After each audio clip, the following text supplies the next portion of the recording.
Hi there and welcome to my channel Longamar, a new episode. This episode is about Belgrade. I'll be in Belgrade and I'll just show you around a little bit, short video. On the same time, I'll also compare Serbian to Bulgarian. I learned a bit of Bulgarian.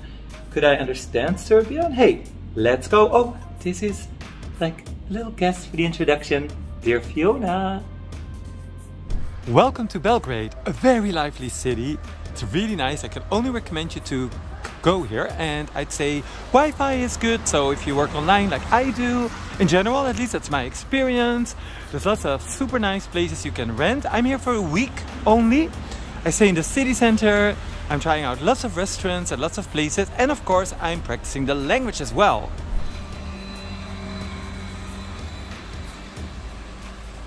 Lots of great food options, and if you want to cook yourself, there's lots of little nice shops with lots of healthy and nice options. And also if you're vegetarian or vegan, each time I come here, at least in Belgrade, the capital of Serbia, there are more and more options. For example, this here, Vegan Love, they have lots of vegan options. I'm still in the same street, Ulica Gospodar Jovanova, and there's a lovely Italian restaurant as well. Oh my gosh, there's so much option, so many lovely things to discover. Things I've noticed in Belgrade. So everywhere there's like exchange offices here.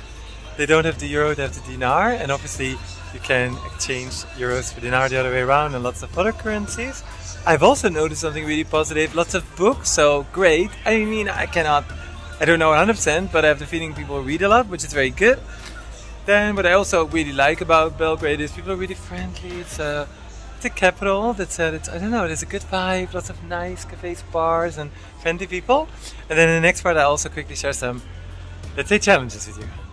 Dva Jelena, one of the restaurants I tried out.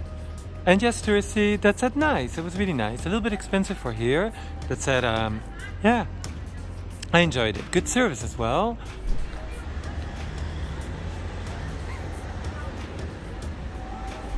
On the other hand, I also have to say that it is a bit, how would I define it? Traditional, let's say, there's not a lot of diversity, man or man, women or women. What do I mean with that? It's just like the roles are very well defined. There's not a lot of career diversity, let's say.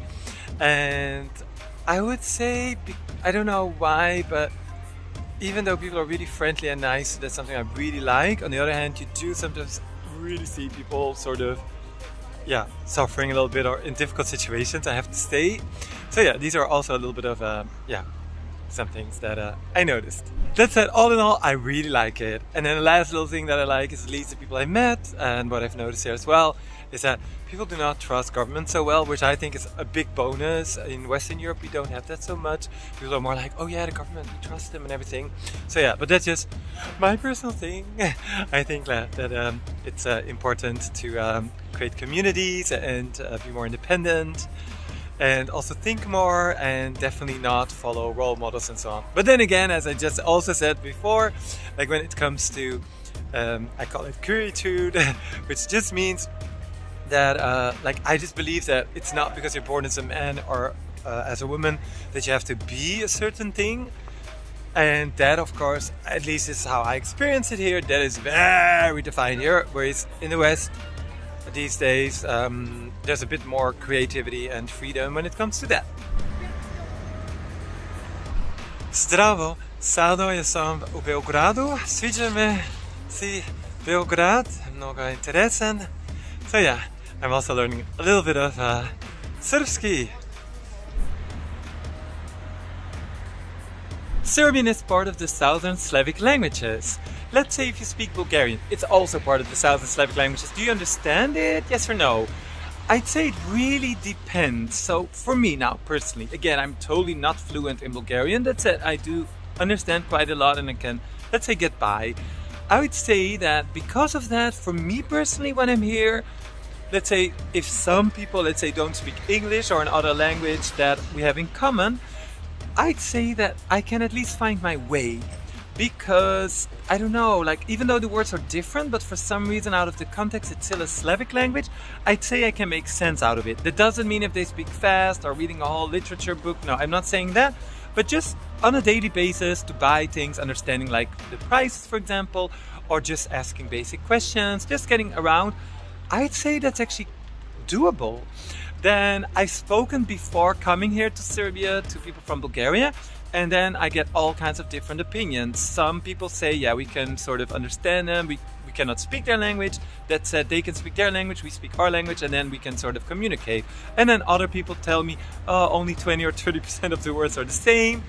So yeah, I think all in all it really depends. I'm very exposed to lots of different languages, I'm very used to learning languages, and I think that's why I'm also more flexible. And then I can imagine if you're not, then perhaps it's more difficult, because indeed, if I look basically at the words between Bulgarian and Serbian, some things are similar, that said some things are also quite different or even completely different. So it all depends. And then it depends, let's say, this is just my assumption, let's say if you speak Serbian or Bulgarian to a very high level, if you learned it in school, if you read some older texts as well, if you're a bit more savvy about Slavic languages in general, and then it will be much easier than, let's say, if you're not.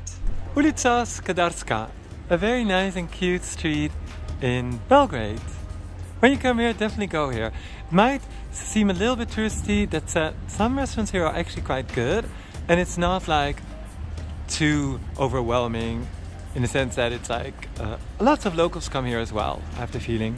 At least I hear lots of Serbian, like when I went to restaurants here.